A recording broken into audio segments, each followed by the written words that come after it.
नमस्कार दोस्तों, आपके अपने YouTube channel sir Vijay Kumar में आप सभी का स्वागत है।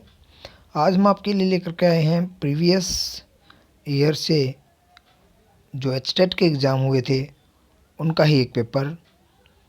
देखिए इसके अंदर कौन कौन से क्वेश्चन पूछे गए हैं उसका सॉल्यूशन हम बताएंगे। आज हम कंप्लीट पेपर करने वाले हैं।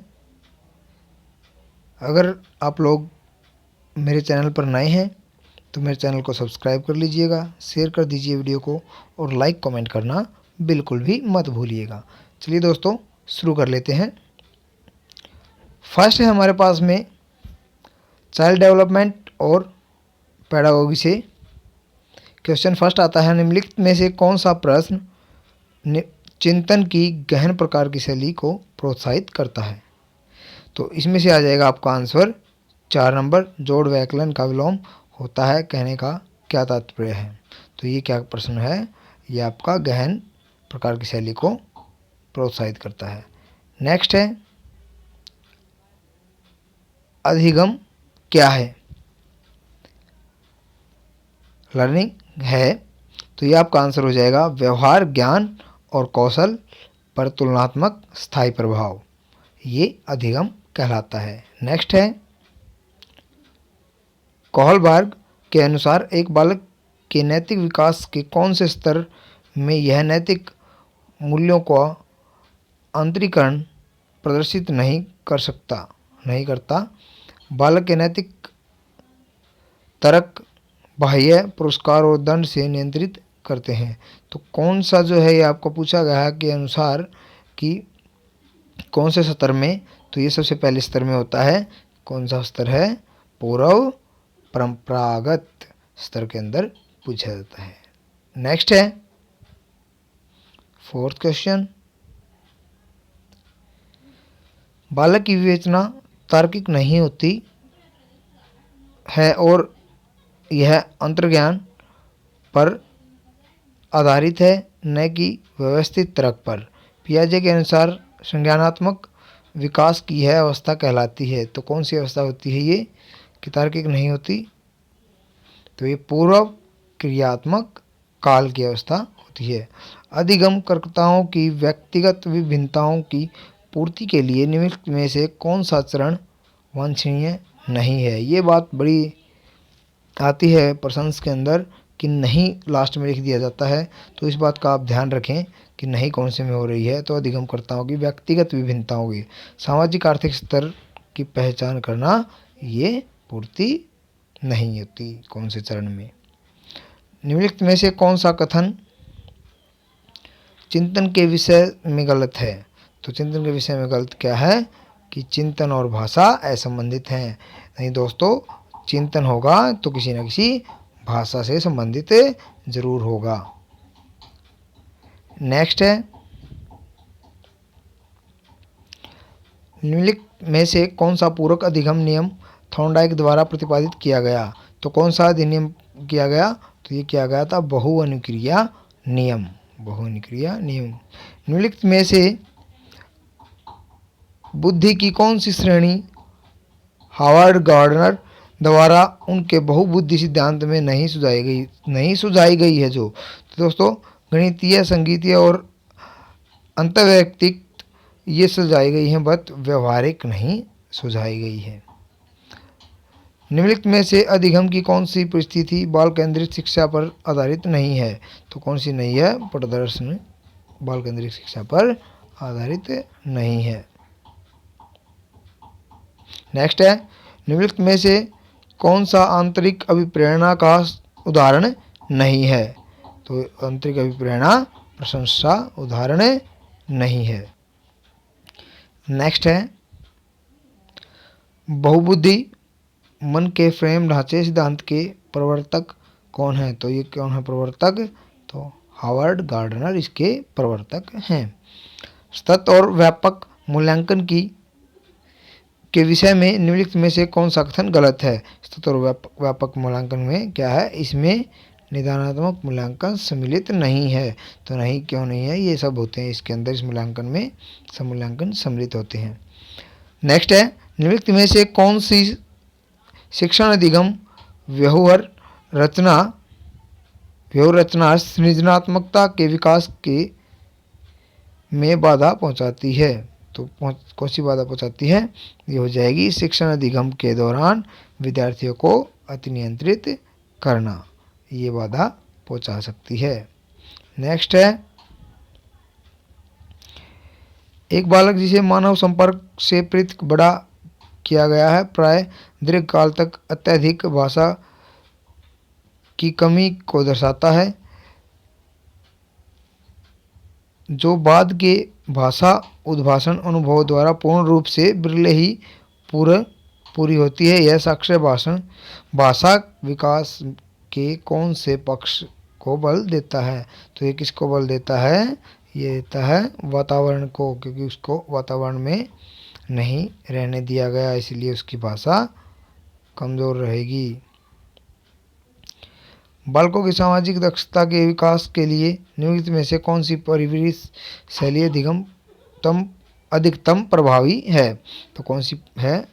प्राधिकारिक शैली प्रभावी है। निम्नलिखित में से कौन सा उपकरण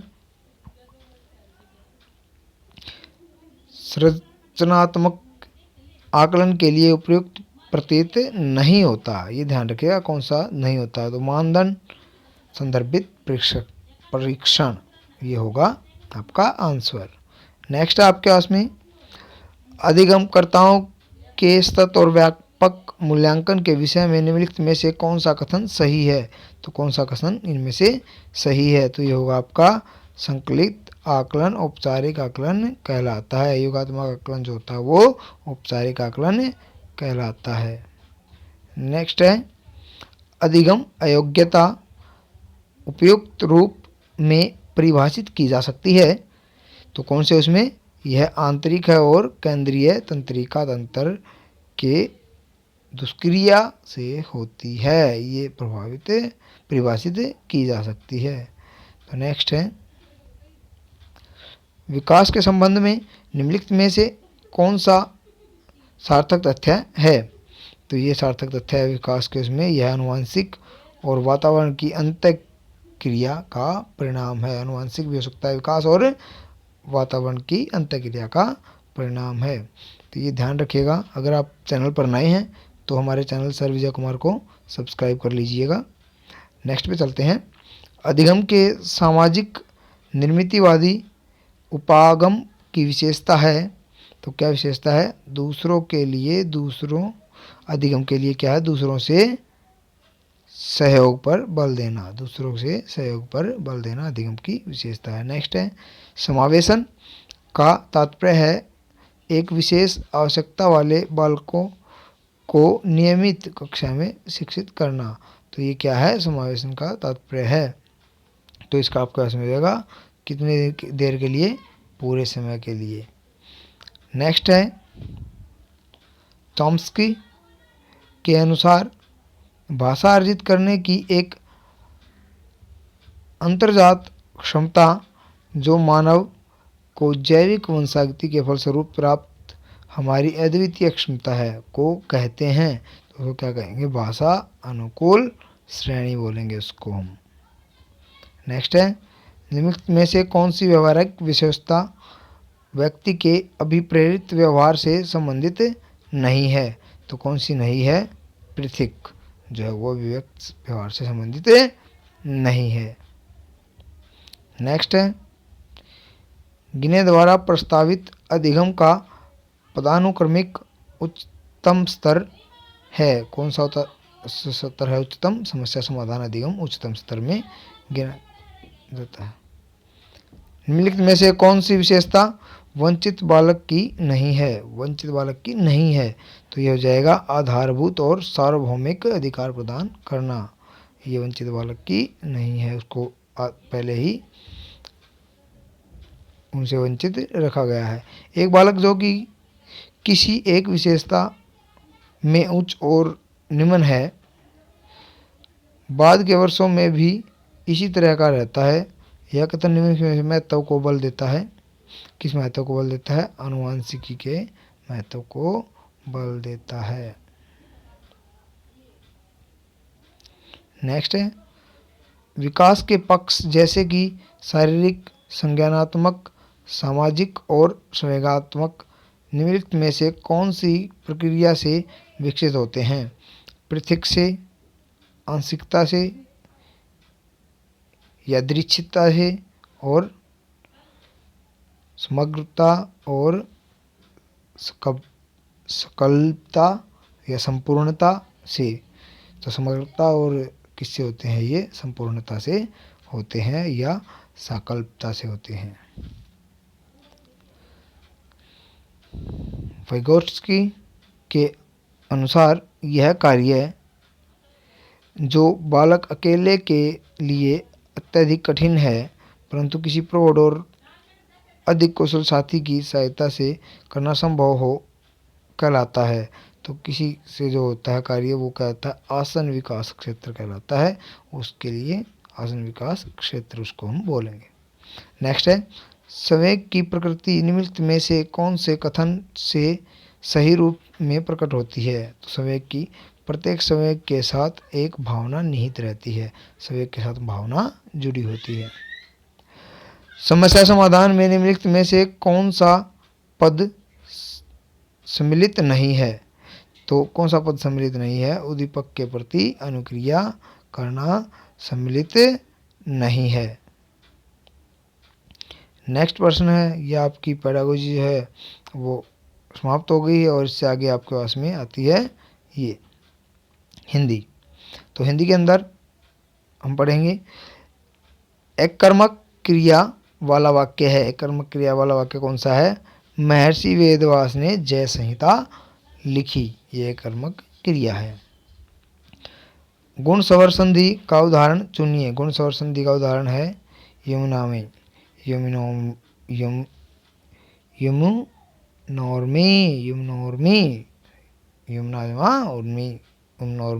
गुण संधि का उदाहरण है। नेक्स्ट है यावजीवन पद में समास है, यावजीवन पद में समास हो जाएगा अविभाव। और नेक्स्ट है आपके पास में गलत संधि विच्छेद वाला विकल्प चुनिए। गलत संधि विच्छेद जिसमें हुआ है तो ये सर जमा उल्लास, सरदोल्लास गलत संधि वाला हो जाएगा आपके पास में। नेक्स्ट है मोहन 7वीं कक्षा में पहले स्थान पर रहा। रेखांकित पदों में विशेषण का भेद इंगित करिए। तो क्या होगा? कर्मवाचक निश्चित संख्यावाचक विशेषण कहलाएगा। नेक्स्ट है निम्न में से किस विकल्प में अपत्यवाचक प्रत्यय का प्रयोग हुआ है? अपत्यवाचक प्रत्यय का हुआ है दासर्थी, दासर्थी के अंदर हुआ है। ऊंचाइयां नापनी है तो पर्वतों की सैर करो। रेखांकित पद का संज्ञावेद इंगित कीजिए। रेखांकित पद जो है ऊंचाइयां, इसका संज्ञावेद जो है ये क्या होगा? भाव को डिनोट भाव को नहीं डिनोट करेंगे, ये हो जाएगा जातिवाचक को वो करते हैं। पर्वतों की पर्वत क्या है? कि जाति है। नेक्स्ट है वार्तनिक दृष्टि से अशुद्ध शब्द चुनिए। अशुद्ध शब्द कौन सा हो जाएगा? दुरावस्था, ये आपके पास में अशुद्ध शब्द हो जाएगा। योगी स्वीयंदर कुशासन पर विराजमान है, तो कुशासन शब्द जो है वो उसके बारे में समास बताना है। तो कुशासन ये हो जाएगा मध्यपद लोपी तत्पुरुष। नेक्स्ट है अशुद्ध विलोम युग्म चुनिए। अशुद्ध विलोम युग्म है सती कोल्टा, ठीक है।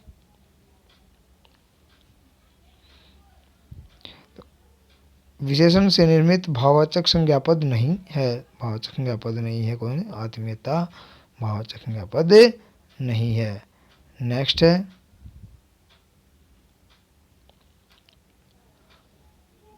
कोच शब्द का सही अर्थ है, तो कोच शब्द का सही अर्थ हो जाएगा घूस। निम्न में से किस विकल्प में अविकारी पद नहीं है? अविकारी पद नहीं है, सर्वनाम के अंदर अविकारी पद नहीं है। तो समस्या में आप ही हल कर लूँगा, यह समस्या मैं आप ही हल कर लूँगा। रेखांकित पद का सर्वनाम भेद बताना है, तो क्या होगा, आप हो गया, खुद का हो गया, तो निजवाचक। किस शब्द में अ उपसर्ग का प्रयोग नहीं हुआ है, तो अ उपसर्ग का प्रयोग नहीं हुआ है जो अवधि में, क्योंकि धी का कोई मतलब नहीं होता। उपसर्ग और जो प्रत्यय होते हैं वो किस लिए लगाए जाते हैं कि जब वो लग जाए तो एक नया शब्द बन जाए और उसके अलावा भी किसी शब्द का जो है अर्थ निकलता हो, तो उसको हम उपसर्ग या प्रत्यय में ऐड करते हैं। धी का कोई अर्थ नहीं निकलेगा, इसलिए अब उसके अंदर उपसर्ग नहीं है। नेक्स्ट है इंग्लिश, उसके अंदर करेंगे fill in the blanks space with correct article in the following sentence. My brother is in the Indian army. In the हो जाएगा इंडियन आर्मी, इंडियन आर्मी में है भाई। Fill the blanks appropriate modal from option given, तो modal करेंगे हम, ठीक है। तो हो जाएगा you mind opening the window, would you mind opening the window, तो वुड आ जाएगा आंसर आपका। Fill in the blanks space with correct adjective, adjective अगर हम भरें इसके अंदर तो he did not make much mistakes, ठीक है, ये आपका आंसर हो जाएगा इसका। एंटोनियम लिखेंगे हम वर्ड का, प्रेज का अगर एंटोनियम लिखा जाए तो वो बन जाएगा क्रिटिसाइज। किसी को एक प्रेज करना किसकी जो है, और एक उसको क्रिटिसाइज करना, उल्टा हो गया। तो करेक्ट प्रीपोजिशन अगर हम भरें इसके अंदर तो there is a label on the बोतल, बोतल पे लेबल है। तो which one of this options has the words arranged in proper order to form a correct sentence. अगर करेक्ट सेंटेंस बनाए हम तो ये आपको इसमें हो जाएगा uneasy lies the head that wears a crown. Next fill in the blanks with correct options, तो करेक्ट ऑप्शन के साथ में फिल इन द ब्लैंक्स करें। The plane left from Delhi at 3 o'clock tomorrow afternoon, तो लेफ्ट होगा आपके पास में, नहीं सॉरी ये गलत हो जाएगा, lives from Delhi at 3 o'clock tomorrow afternoon. Identify the conjunctions of the following sentence, options के अंदर जो कंजक्शन है, answer the first question before you proceed further, तो इसके अंदर कंजक्शंस क्या है, बिफोर, बिफोर इसके दोनों को जोड़ रहा है वो conjunction. Choose the correct past tense of the verb bring, bring के लिए पास्ट टेंस चुनना है, तो ब्रिंग ब्रॉट ब्रॉट, तो ये हो जाएगा आपके पास में पास्ट के लिए ब्रिंग ब्रॉट ब्रॉट। तो नेक्स्ट क्वेश्चन आपके पास में choose the correct options of the underline paras, तो कैरी ऑन की करेक्ट जो है आपको ऑप्शन चुनना है, तो कैरी ऑन मतलब कंटिन्यूस, लगातार, मतलब उसका मतलब यही होगा। Fill in the blanks space with correct adverb in the following sentence. The soldiers fought bravely, क्या हुआ, बहादुरता से सोल्जर्स जो है फाइट कर रहे हैं, लड़ाई कर रहे हैं। फिल इन द की उन्होंने लड़ाई। Fill in the blanks with the correct option, option के साथ में द मिल्क सोर, तो ये आपका है हैज़ टर्न्ड सोर, ठीक है, हैज़ टर्न्ड सोर। नेक्स्ट है identify the word with a different sound represented by the underline letter at the initial level in one of the following words, तो different sign जो होगी, देखो ये chest हो गया, चीप हो गया, ये चीन हो गया, चिन्ह हो गया, तो ये कैच डिफरेंट साउंड हो गया, तो इसलिए डिफरेंट साउंड ये होगी, ठीक है। What are the positive and comparative degree of the adjective best, best degree, good, better. तो नेक्स्ट हो गया आपके पास में choose the correct form of the verb read in the following sentence, तो आई, क्या आई के साथ में एम लगेगा, सीधी बात है, तो आई एम रीडिंग इसी में है, I am reading a play by a Bernard Shaw, ठीक है, तो यही बात आपके पास में आंसर हो जाएगा। नेक्स्ट आपके पास में मैथमेटिक्स, इसके अंदर जो जनरल स्टडी का आपका पोर्शन आता है उसको सामान्य अध्ययन का, उसके अंदर मैथमेटिक्स भी जो है और आपकी रीजनिंग भी आएगी और जो है हरियाणा जीके भी आएगी, उसको पोर्शन को करेंगे।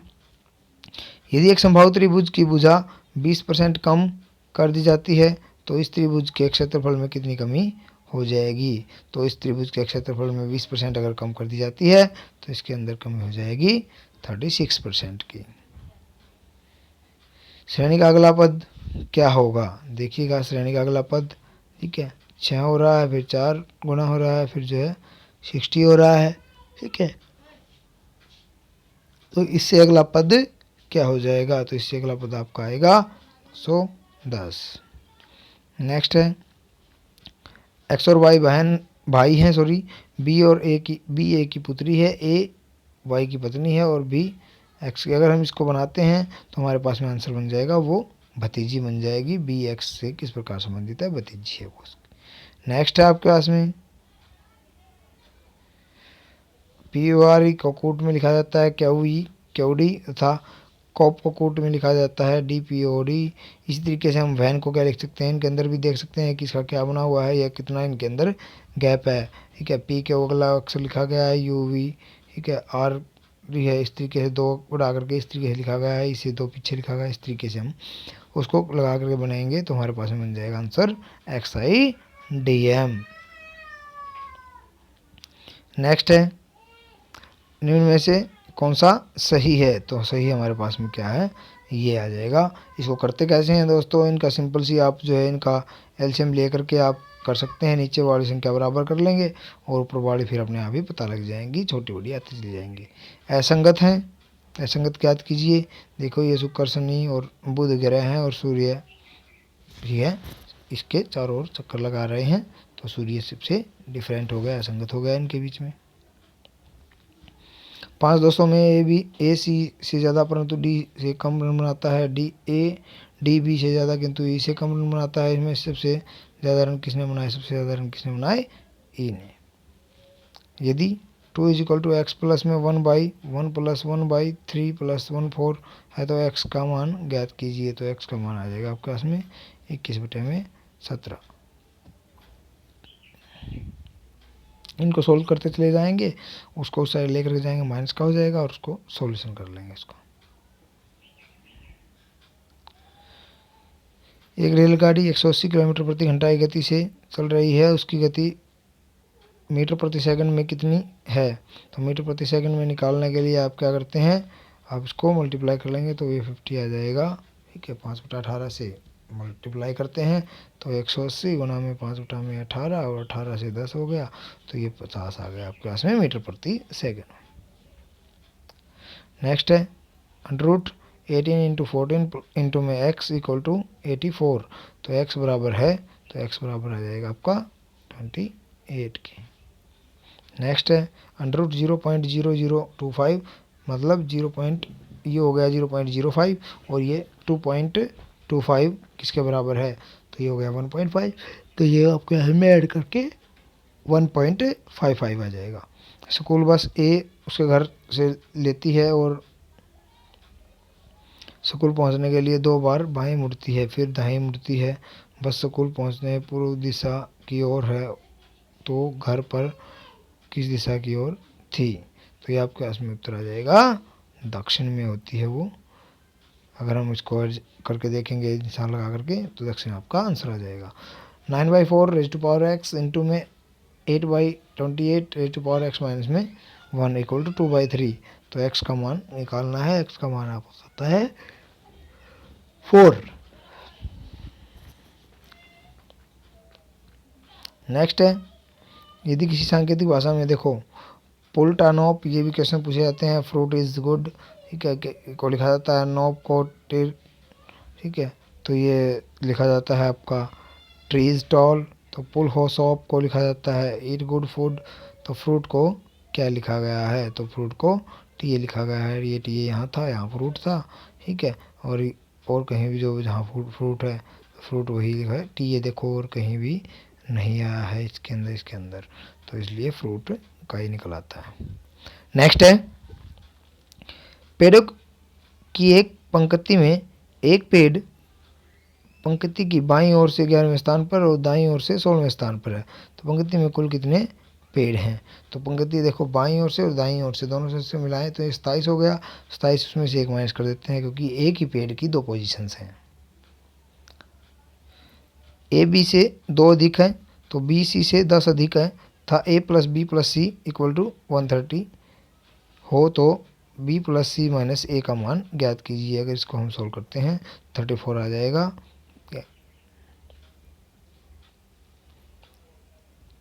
ये सब के सब डिवाइड में किए गए हैं तो इसको हम डिवाइड करके करेंगे तो ये हमारे पास में आंसर आता है 37।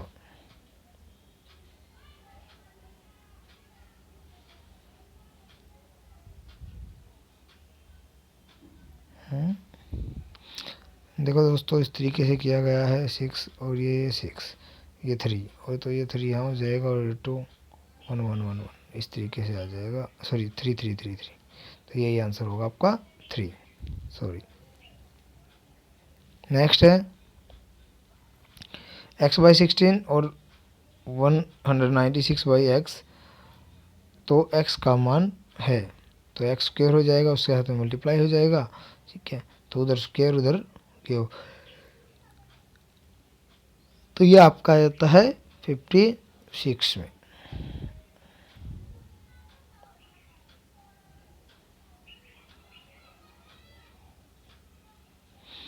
गलत पद को ज्ञात कीजिए। तो गलत पद कौन सा है इसके अंदर? देखिएगा डिक्रीज डिक्रीज डिक्रीज इस तरीके से होते जा रहे हैं। इसके अंदर 46 है, गलत। निम्नलिखित में से कौन सी भिन्न सबसे छोटी है? तो ये भिन्न सबसे छोटी है। नीरज चोपड़ा ने एशियाई खेल 2018 में स्वर्ण पदक जीता, वह किस खेल से संबंध रखते थे? तो संबंध किससे रखते थे? जेवलिन थ्रो के अंदर संबंध रखते थे नीरज चोपड़ा। नेक्स्ट है 2001 से 2011 के मध्य हरियाणा की दशकीय जनसंख्या वृद्धि कितनी थी? 10 तो 19.9 थी दशकीय। महाराणा प्रताप बागवानी विश्वविद्यालय कहाँ पे है? तो ये करनाल जिले में है महाराणा प्रताप विश्वविद्यालय। तो पानीपत 1857 की क्रांति का नेता कौन था? 1857 की क्या था? इमाम अली कलंदर था। पंचकुला जिले में कितने वन्य जीव अभ्यारण्य हैं? तो ये क्या है? वन्य जीव अभ्यारण्य 2 हैं उसके अंदर। हरियाणा में कितने प्रशासनिक उपखंड हैं? तो उपखंड जो है वो 73 हैं। प्रशासनिक उपखंड मतलब सब डिविजन्स कितनी हैं? वो 73 हैं। योद्धागण की राजधानी कौन थी? योद्धागण की राजधानी क्या थी? रोहतक थी उनकी राजधानी। हरियाणा केसरी के रूप में कौन जाना जाता है? तो पंडित नेकीराम को हरियाणा केसरी बोला जाता है। नेक्स्ट है उस समूह को चिन्हित कीजिए जिसके समस्त शहर मेट्रो परियोजना से जुड़े हुए हैं। तो ये क्या? गुड़गांव, फरीदाबाद, बहादुरगढ़ जुड़े हुए हैं। निम्न में से कौन सा सुमेलित नहीं है? सुमेलित नहीं है जो वो चंदलाई झील झज्जर के अंदर ये सुमेलित नहीं बनता है। नेक्स्ट है मैथमेटिक्स।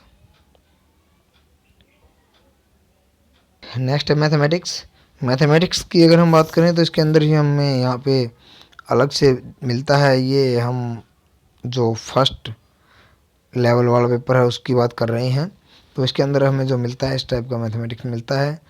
एक बार फिर से आप लोगों से रिक्वेस्ट करना चाहूँगा, अगर आप चैनल पर नए हैं तो चैनल को सब्सक्राइब कर लीजिएगा, शेयर कर दीजिए वीडियो को और लाइक कमेंट करना बिल्कुल भी मत भूलिएगा। नेक्स्ट आपके पास में एक दुकानदार 18 रुपये प्रति दर्जन की दर से पेंसिल खरीदता है और इन्हें 20% लाभ की दर से बेच देता है। पेंसिल का विक्रय मूल्य ज्ञात कीजिए। 18 से प्रति दर्जन से खरीदा तो पेंसिल का विक्रय मूल्य ज्ञात करना है। तो यह आ जाए आपका 1.80 और पेज 1 रुपया 80 पैसे। 140 मीटर लंबाई वाली दीवार को 36 आदमी 21 दिन में बना देते हैं। इसी तरह से 50 मीटर लंबाई वाली दीवार को 15 आदमी कितने दिनों में बना देंगे? वही जो है M1D1 बाई में M2D2 इस तरीके का फॉर्मूला जो आप करते हैं उससे लगा करके हमारे पास में जो रिजल्ट आ जाता है वो आ जाएगा 18 दिन।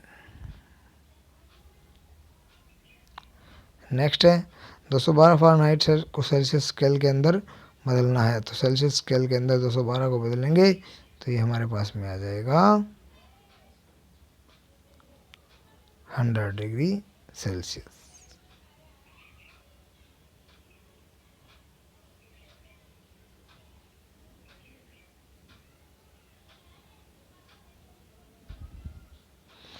x प्लस 1/x इसकी वैल्यू 6 है, तो एक्स स्क्वायर प्लस में 1/x स्क्वायर की वैल्यू क्या हो जाएगी, तो उसकी वैल्यू क्या हो जाएगी, उसके स्क्वायर में से आप 2 घटा देंगे तो आपके पास में ये आ जाएगा 34।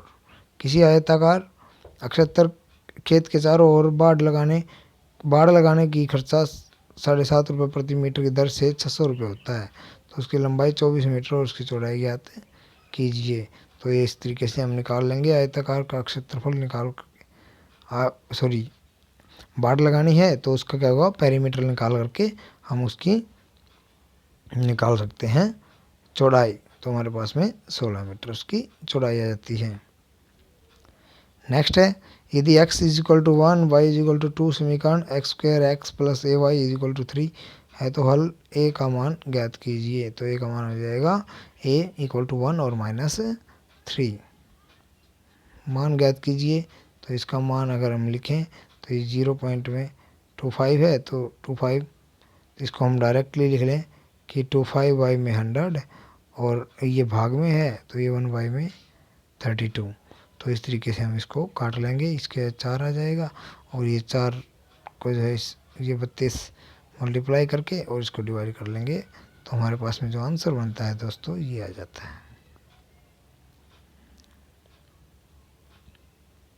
नेक्स्ट है, ए बी दोनों परिमेय संख्याएं हैं और ए और बी का मान निम्नलिखित समीकरण के लिए ज्ञात कीजिए। तो इसके लिए ज्ञात करेंगे हम, तो हमारे पास में आ जाएगा A equal to B, B equal to -1। 30, 17, 43, 39, 18, 40 की माध्यिका ज्ञात कीजिए। तो इनकी माध्यिका अगर हम ज्ञात करते हैं तो हमारे पास में आ जाएगा मीडियन 34 प्लस 0.5। नेक्स्ट है,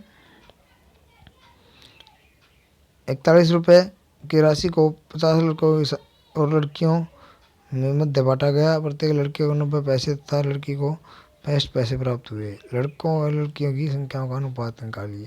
तो ये अनुपात आ जाएगा आपके पास में कितना, 17:8। 527, 1020 और 11,594 का HCF अगर हम ज्ञात करें तो 17 आता है HCF। समबाहु त्रिभुज का क्षेत्रफल ज्ञात कीजिए। समबाहु त्रिभुज का क्षेत्रफल का फॉर्मूला होता है दोस्तों √3/4a²। राजू ने 2 पंखों को बेचा और प्रत्येक पंखे का मूल्य 990 रुपये है। तो पंखे को बेचने पर 10% लाभ होता है और अन्य पंखे को बेचने पर 10% हानि होती है। तो उसे राजू को कितना लाभ या हानि हुई। तो हमेशा ही इस टाइप के केस के अंदर बराबर लाभ हानि के अंदर 2 बेची गई चीज़ें तो 1% हानि होती है। किसी मृत धातु में तांबे और जस्ता का अनुपात 5:3 है। मिश्र धातु के तांबे का भार 30.5 है। तो मिश्र धातु में जस्ते का भार, देखो तांबे का और जस्ते का बताया था, तांबे का जो है इन्होंने भार दे दिया, मतलब ये 30.5 जो है 5 के बराबर है। तो इसके 1 के बराबर क्या हो जाएगा, 5 ही का, और 6 और 6.1 और 6.1 को 3 से अगर हम गुना करें तो 18.3 आ जाएगा आपके पास में आंसर। नेक्स्ट है, एक परीक्षा में ए को बी से 10% अधिक अंक प्राप्त होते हैं, बी को सी से 15% अधिक अंक प्राप्त होते हैं। ए को सी से कितने अधिक प्रतिशत अंक प्राप्त हुए, ए को बी से। तो ये हमारे पास में आंसर आता है 26/1, 26 सही है बटा 2%। नेक्स्ट है, मोना के पिताजी की आयु मोना की आयु से 3 गुनी है। 12 वर्ष बाद पिताजी की आयु मोना की आयु से 2 गुनी के बराबर होती है। तो ये सीधे डायरेक्ट क्वेश्चन हम जो आंसर से क्वेश्चन लेकर के देखेंगे तो ये हमारा आ जाता है। एक कमरे की लंबाई चौड़ाई के 1.5 गुना यदि उसकी ऊंचाई 3.3 मीटर तथा आयतन 123 सही 3/4 मीटर क्यूब हो तो कमरे की लंबाई ज्ञात कीजिए। यह आ जाएगी 7.5 मीटर। नेक्स्ट है समचतुर्भुज के विकर्णों के माप 16 सेंटीमीटर है और 30 सेंटीमीटर है, तो उसकी परिमाप ज्ञात कीजिए। परिमाप आ जाएगा 68 सेंटीमीटर। मान ज्ञात कीजिए। देखिएगा, इसको हम बोडमास के फॉर्मूले से अगर सॉल्व करते हैं तो हमारे पास में 78 आंसर आ जाएगा। नेक्स्ट है ए और बी के कार्य को, एक कार्य को 10 दिनों में पूर्ण करते हैं, बी सी 15 दिनों में करते हैं, सी ए उसको 20 दिनों में करते हैं, तो उसी कार्य को अकेले सी कितने दिनों में पूरा कर लेगा? 120 दिन लग जाएंगे इसको पूरा करने में। 13 घंटे 1 मिनट 30 सेकंड में 6 का भाग देने पर प्राप्त होता है। 6 से इसको भाग दे देते हैं तो हमारे पास में 2 घंटे 10 मिनट 15 सेकंड प्राप्त हो जाएंगे। 10 सेंटीमीटर लंबाई और 8 सेंटीमीटर चौड़ाई वाला घनाभ 4 सेंटीमीटर और 6 सेंटीमीटर आकार वाले दो घनों को गलाकर बनाया जाता है। इस तरह घनाभ की ऊंचाई ज्ञात कीजिए। तो ये हमारे पास में 3.5 सेंटीमीटर आ जाएगी। 100 मीटर लंबी ट्रेन की गति 50 किलोमीटर प्रति घंटा है। इस ट्रेन को 600 मीटर लंबे प्लेटफॉर्म को गुजरने में कितना समय लगेगा? 51.84 सेकेंड। नेक्स्ट है, एक फल विक्रेता 5 रुपये में 6 आम की दर से 600 आम खरीदता है। 6 रुपये के 5 आम दर बेच देता है, तो लाभ या हानि प्रतिशत ज्ञात कीजिए। तो 24% इसको लाभ हो जाएगा। 12 मीटर और 3 मीटर त्रिज्या वाले बेलनाकार टैंक को बनाने के लिए कितने क्षेत्रफल वाली धातु की चद्दर की आवश्यकता होगी? तो ये जो क्षेत्रफल अगर निकाला जाता है तो 302.5 मीटर की आवश्यकता होती है। निम्नलिखित के गुणनखंड कीजिए। दोस्तों, अगर हम इसके गुणनखंड करते हैं तो हमारे पास में जो आता है आंसर ये आ जाएगा। त्रिज्या 7 सेंटीमीटर और 24 सेंटीमीटर वाले शंकु को बनाने की आवश्यकता लोहे की चद्दर की क्षेत्रफल ज्ञात करना है। तो यह आ जाएगा 704 सेंटीमीटर। नेक्स्ट है, x का मान ज्ञात कीजिए। यदि देखो x 5 और 3 इंटू में 3 इसकी वैल्यू रखी है 225। तो अगर इसके अंदर हम 5 इसकी वैल्यू रख देते हैं 225 हमारा आंसर आ जाएगा। अंडर द रूट 36.1 इंटू में 102.4 का मान ज्ञात करना है। तो अगर हम इसका मान ज्ञात करें तो 60.8 आ जाएगा। एक दुकान में 3 घड़ियां हैं जो कि क्रमशः 15, 20 और 30 के अंतराल में झंकार करती हैं। 10 बजे एक साथ झंकार हुई। तीनों घड़ियों की किस समय एक झंकार करेंगी? देखो दोस्तों, इस टाइप के उसमें हम जो है 15, 20 और 30 इसका जो है एलसीएम ले लेते हैं और एलसीएम लेकर के हम इसको सॉल्व कर देते हैं। तो ये 11 बजे दोबारा से झंकार करेंगी। नेक्स्ट है, पर्यावरण अध्ययन। इसके अंदर वनोन्मूलन के फलस्वरूप निम्नलिखित में से किस वायुमंडलीय गैसीय संगठन के स्तर पर में वृद्धि होती है? तो किसमें संगठन में स्तर में वृद्धि होती है? तो ये आपके पास में आंसर आ जाएगा, कार्बन डाइऑक्साइड में वृद्धि हो रही है। तो नेक्स्ट निम्नलिखित में से कौन सा जल प्रसारित रोग नहीं है? जल का प्रसारित रोग कौन सा नहीं है? ट्यूबरकुलोसिस नहीं है जल से होने वाला। प्रदूषण द्वारा उत्पन्न होने वाले रोगों के युग्म का चयन कीजिए। प्रदूषण द्वारा होने वाले जो है वो क्या है? मीनामाता और फ्लोरोसिस प्रदूषण द्वारा। क्लोरोफिल में पाई जाने वाली धातु है, क्लोरोफिल में पाई जाने वाली धातु मैग्नीशियम होती है। नेक्स्ट है, किसी परिभाषित भौगोलिक अवस्थिति में ही विशिष्ट उपस्थिति की परिस्थितिकीय अवस्था को कहते हैं। देखो, इसको हम कहते हैं एंडेमिक। नेक्स्ट है, कार्बनिक पदार्थ के अपघटन के समय मृदा में निम्नलिखित में से कौन सा उत्पादित नहीं होता? मृदा में से कौन उत्पादित नहीं होता? ऑक्सीजन नहीं होती। विश्व पर्यावरण दिवस 2018 की थीम पूछी गई है, तो प्लास्टिक प्रदूषण को पराजित करना। ओजोन से संबंधित सही कथन का चयन कीजिए। ओजोन से संबंधित सही कथन है कि पराबैंगनी किरणों को अवशोषित कर ऑक्सीजन निर्मित करता है। नेक्स्ट है, 1992 में रियो शिखर सम्मेलन का एजेंडा 21 संबंधित है। किससे संबंधित है? वो संधारणीय विकास से संबंधित है। निम्नलिखित में से कौन एक से अधिक पौष्टिकता स्तर का सदस्य है? तो कौन सा पौष्टिकता स्तर का सदस्य है? एक से अधिक मानव। निम्नलिखित में से कौन सा एक ग्रीन गुड डीड नहीं है?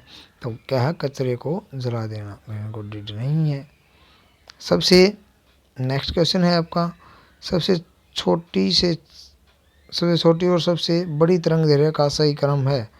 हाँ, तो ये अगर हम परावैंगनी, दृश्य और अवरत को इस तरीके से लगाएं तो ये सही क्रम है।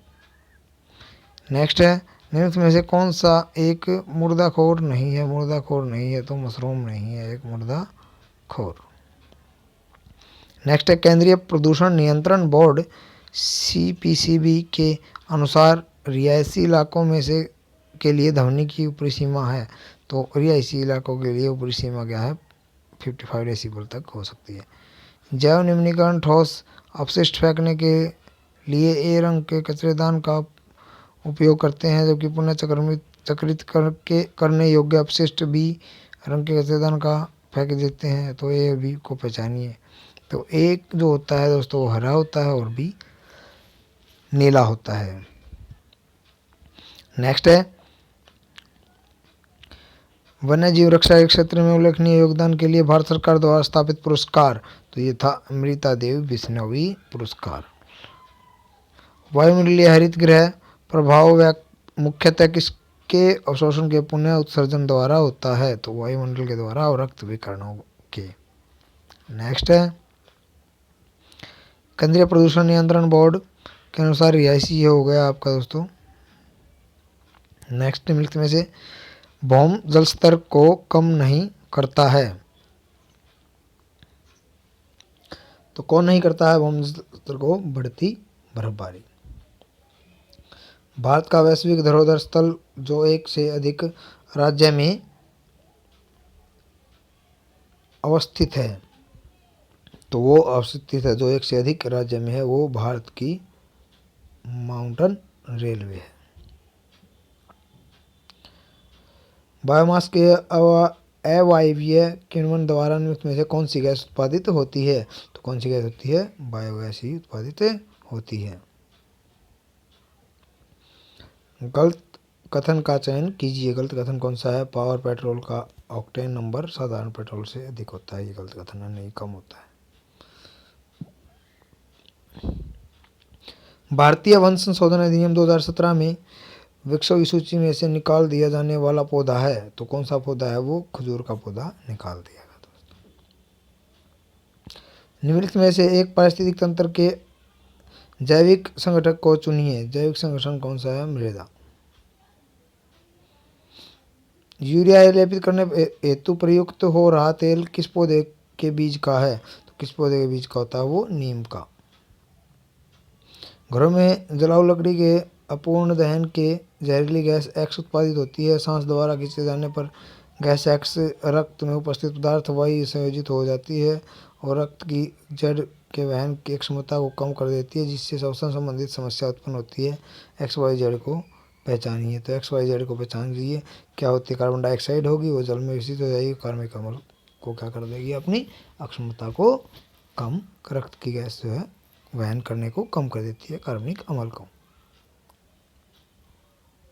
नेक्स्ट है,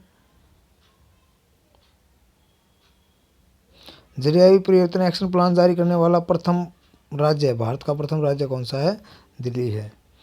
एक दूसरे से जुड़ी जटिल खाद्य श्रृंखला कहलाती है। एक दूसरे जो जुड़ी होती है वो खाद्य जाल कहलाता है आपका। कॉलम 1 और 2 को जो है सम्मिलित करना है। तो 1 और 2 को अगर हम करें सम्मिलित तो हमारे पास में जो विश्व जल दिवस जो मनाया जाता है दोस्तों, वो मनाया जाता है हमारा 22 मार्च को। और जो ओजोन दिवस मनाया जाता है वो 16 सितंबर को मनाया जाता है।